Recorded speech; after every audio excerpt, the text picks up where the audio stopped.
እንደምን አላችሁ? እኔ አለው እግዚአብሔር ይመስገን ደህና ነኝ። ዛሬም በጠቃሚና በአዲስ ፕሮግራም በድጋሜ ተገናኝተናል። በዛሬው የጤና ፕሮግራማችን ላይ የምንመለከተው ሙዝ ለልብ ጤንነት እንዴት እንደሚረዳ በዚህ ቪዲዮ ላይ የምነግራችሁ ይሆናል ማለት ነው። ይህ የጤና ትምህርት ደግሞ ለበርካታ ሰዎች በጣም ጠቃሚና አስተማሪ ስለሆነ ሁላችሁም በቅንነት ላይክና ሼር በማድረግ ሌሎችንም አስተምሩ አሳውቁላለሁኝ። በቀጥታ ወደ ጤና ትምህርታችን የማልፍ ይሆናል። ሙዝ ለልብ ተስማሚ ፍሬ ተብሎ የሚጠራው የልብና የደም ዝውውር ስራን በቀጥታ የሚደግፉ ብዙ ንጥረ ነገሮችን እናም ውህዶችን ስለሚሰጥ ነው። ሙዝ ልብን እንዴት እንደሚረዳ በዝርዝር እንመልከት። አንደኛ፣ ትልቅ የፖታሲየም ምንጭ ነው። ለልብ አስፈላጊ የሆነበትን ምክንያት ልንገራችሁ። ፖታሲየም የልብ ምትን፣ የነርቭ ተግባርንና የጡንቻ መኮማተርን ለመቆጣጠር የሚረዳ አስፈላጊ የሆነ ኤሌክትሮላይት ነው። የደም ግፊትንም ይቆጣጠራል። ፖታሲየም የበዛበት አመጋገብ በሰውነት ውስጥ ያለውን የሶዲየም መጠንን ለማመጣጠን ይረዳል። ብዙ ሶዲየም የደም ግፊትን ይጨምራል፣ ነገር ግን ፖታሲየም ደግሞ ኩላሊቶች ከመጠን በላይ የሆነ ሶዲየምን እንዲያወጡ በመርዳት የደም ግፊትን ይቀንሳል። ከፍተኛ የደም ግፊት ደግሞ ለልብ በሽታ፣ ለልብ ድካምና ለስትሮክ ዋነኛ አጋላጭ ነው። ሙዝ ደግሞ በፖታሲየም የበለጸገ በመሆኑ እነዚህን አደጋዎችን ለመከላከልም ይረዳል። ሁለተኛ፣ ጤናማ የደም ግፊትን ይደግፋል።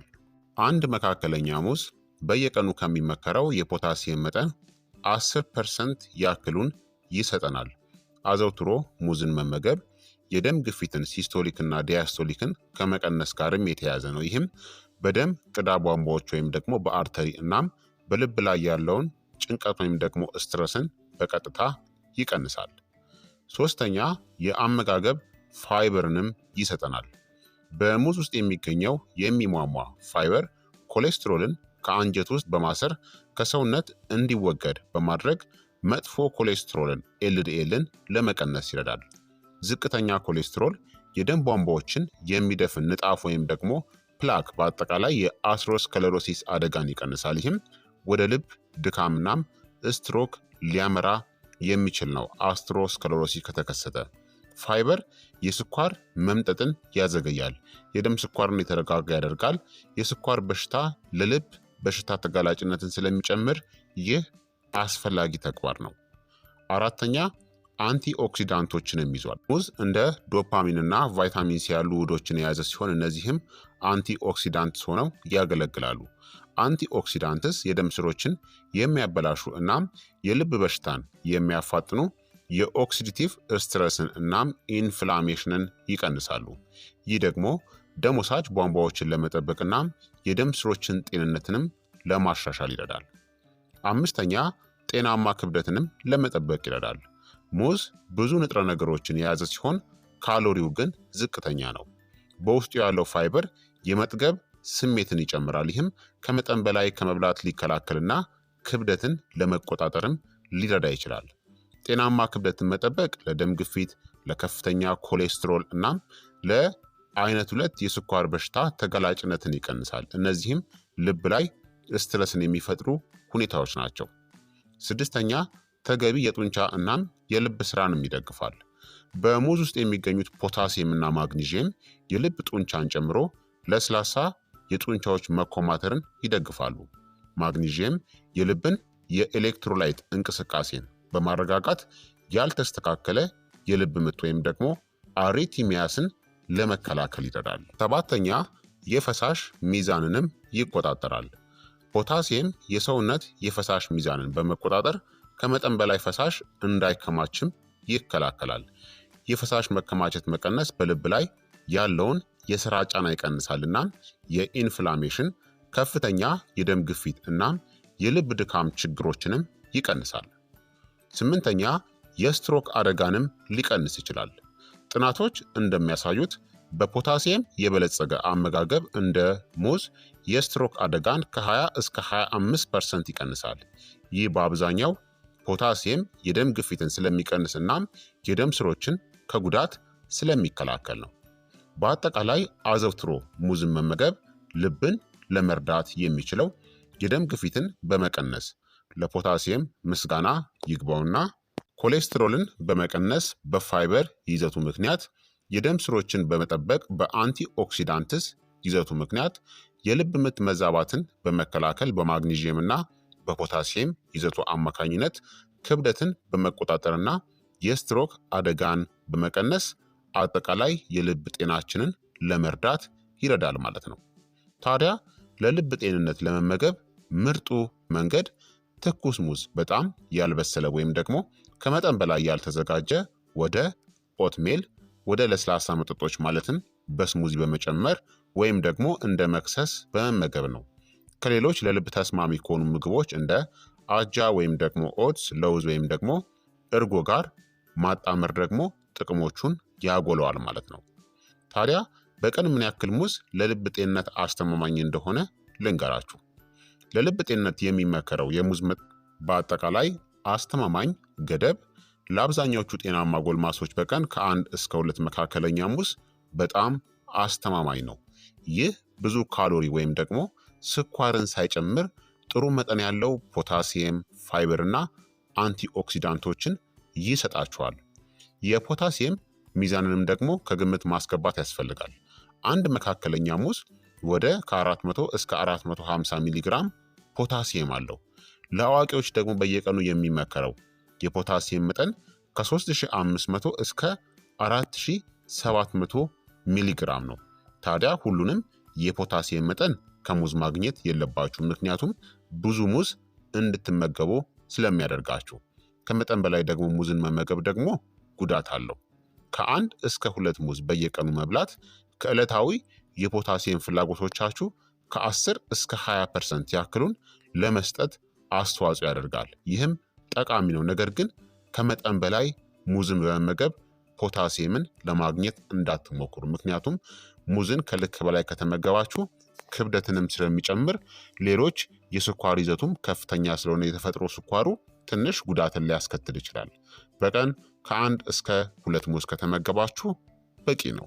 ከሙዝ ውስጥ የሚገኘው ፖታሲየም የደም ግፊትን ለመቀነስና የልብ ምትንም ለመደገፍ ይረዳል። ጥንቃቄ ታዲያ ማድረግ ያለባቸው ሰዎችም አሉ።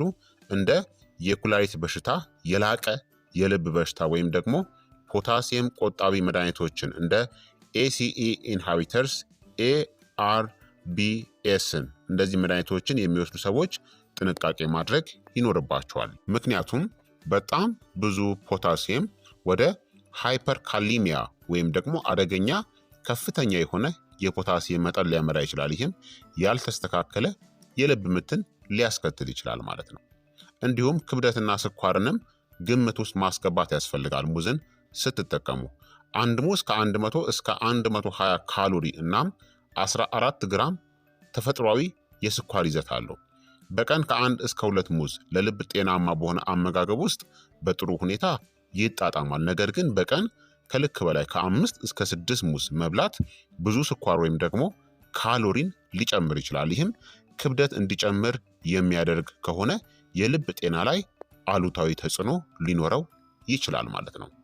ታዲያ አስተማማኙ መመሪያ ለአብዛኛዎቹ ሰዎች በቀን 1 ሙዝ ለልብ ጤንነት በጣም ጥሩ ነው።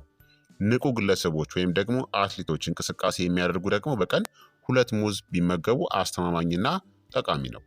የኩላሊት የልብ በሽታ ያለባቸው ሰዎች ደግሞ በዶክተር ከተፈቀደላቸው አልፎ አልፎ ከግማሽ እስከ 1 ሙዝ ብቻ መመገብ ይችላሉ ማለት ነው።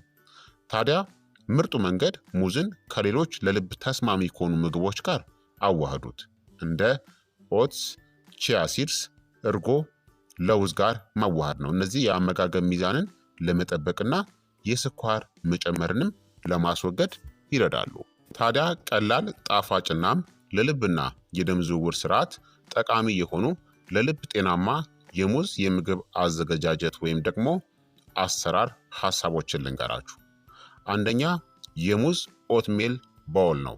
የሚያስፈልጋችሁ ግብአቶች ኦትስ ያስፈልጋችኋል፣ የተቆራረጠ ሙዝ ያስፈልጋችኋል፣ ቺያ ሲድስ፣ ቀረፋ እና ለውዝ ወይም ደግሞ አልመንድን ተጠቀሙ።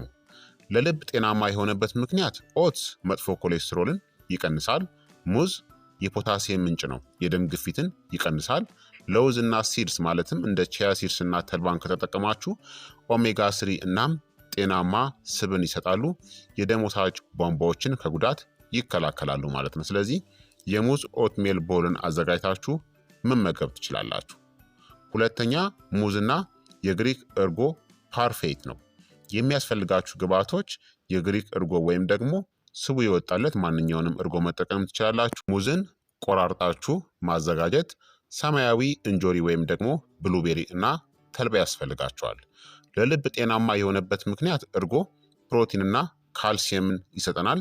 ለደም ግፊት መቆጣጠር አስፈላጊ ነው። የቤሪ ፍሬዎች ደግሞ በአንቲ ኦክሲዳንትስ የበለጸጉ ስለሆኑ የኦክሲዲቲቭ ስትረስን ለመቀነስ ይረዳሉ። ተልባ ደግሞ በእጽዋት ላይ የተመሰረተ ኦሜጋ 3ን ይሰጠናል። ሶስተኛ ደግሞ የሙዝና የለውዝ እስሙዚ ነው። የሚያስፈልጋችሁ ግብዓቶች አንድ ሙዝ፣ ትንሽ ስፒናች፣ ያልጣፈጠ የአልመንድ ወተት እና አንድ የሾርባ ማንኪያ የኦቾሎኒ ቅቤ ወይም ደግሞ ለውዝና ትንሽ ቀረፋ ያስፈልጋቸዋል። ለልብ ጤናማ የሆነበት ምክንያት ስፒናች ማግኒዥየም እና በናይትሬትስ የበለጸገ ነው። የደም ስሮችን ጤንነት ይደግፋል። የኦቾሎኒ ቅቤ ወይም ደግሞ ለውዝ ጥሩ ስብ ሲሆን መጥፎ ኮሌስትሮልን ይቀንሳል። ሙዝ ደግሞ ጉልበትንም ይሰጠናል። በፖታሲየምም የበለጸገ ነው። ለልብ ምትም በጣም ጠቃሚ ነው። አራተኛ ሙሉ እህል የሙዝ ፓንኬኮችን አዘጋጅታችሁ መመገብ ነው። የሚያስፈልጋችሁ ግብዓቶች የተፈጨ ሙዝ ያስፈልጋችኋል። ሙሉ የስንዴ ዱቄት፣ ኦትስ፣ እንቁላልና ቀረፋ ነው። ለልብ ጤናማ የሆነበት ምክንያት ምንድን ነው? ሙሉ እህሎች የኮሌስትሮል መጠንን ያሻሽላሉ። እንቁላል ደግሞ ከፍተኛ ጥራት ያለው ፕሮቲንና የኮሊን ምንጭ ነው። ለደም ዝውውር አስፈላጊ ነው። ሙዝ ተፈጥሯዊ ጣፋጭ ነው። ተጨማሪ ስኳር አያስፈልጋችሁም ማለት ነው። ስለዚህ በዚህ ፓንኬኮችን ሰርታችሁ መመገብ ትችላላችሁ። አምስተኛ የሙዝና የለውዝ ቅቤ መክሰስን አንድ ላይ አዘጋጅታችሁ መመገብ ነው። የሚያስፈልጋችሁ ግብዓቶች የተከተፈ ሙዝ በአልመንድ ቅቤ ወይም ደግሞ በኦቾሎኒ ቅቤ የተሸፈነ እና ቺያ ሲድስ ነው። ለልብ ጤናማ የሆነበት ምክንያት ፕሮቲን እና ጤናማ ስብን ይሰጣል። የደም ስኳርን ያረጋጋል። ይህ ተግባሩ ማለት ነው። የመጥገብ ስሜትን በመፍጠርም ከመጠን በላይ ከመብላትም ይከላከላል። ስለዚህ ለልብ ጤንነት ሙዝን በእነዚህ መልኩ አዘጋጅታችሁ መመገብ ትችላላችሁ ማለት ነው። ሙዝን ለልብ ጤንነት ለመመገብ ታዲያ ምርጥ ጊዜ ጠዋት ላይ መመገብ ትችላላችሁ። ከኦትስ ወይም ደግሞ ከስሙዚ ጋር የተረጋጋ ጉልበትና የፖታሲየም ድጋፍ ወይም ደግሞ ምንጭን ይሰጣችኋል። ከስፖርታዊ እንቅስቃሴ በኋላ ደግሞ ለጡንቻ ማገገምና ለልብ ምት ተግባር ጠቃሚ የሆነ ጥቅሞችን ይሰጣችኋል። በመክሰስ ጊዜ ደግሞ ስኳር ከበዛባቸው ጣፋጮች ይልቅ ተመራጭ የሆነ ኃይልንም ጉልበትንም ይሰጣችኋል ማለት ነው። ስለዚህ በእነዚህ ጊዜ ሙዝን አዘጋጅታችሁ መመገብ ትችላላችሁ። ለልብ ጤንነት እጅግ በጣም ጠቃሚ ነው ማለት ነው። ስለዚህ ክቡራትና ክቡራን ተመልካቾቼ የዛሬው የጤና ትምህርቴ እንግዲህ ይህንን ይመስል ነበረ። እንደተማራችሁበት ተስፋ አደርጋለሁኝ። ሀሳብ አስተያየታችሁም ደግሞ አይለኝ ይላለሁ። ይህ የጤና ትምህርት ለበርካታ ሰዎች በጣም ጠቃሚና አስተማሪም ስለሆነ ሁላችሁም በቅንነት ላይክና ሼር በማድረግ ሌሎችንም አስተምሩ አሳውቁላለሁኝ። ጥያቄ ካላችሁ ደግሞ በኮመንት ላይ አስፍሩልኝ፣ እመልስላችኋለሁኝ።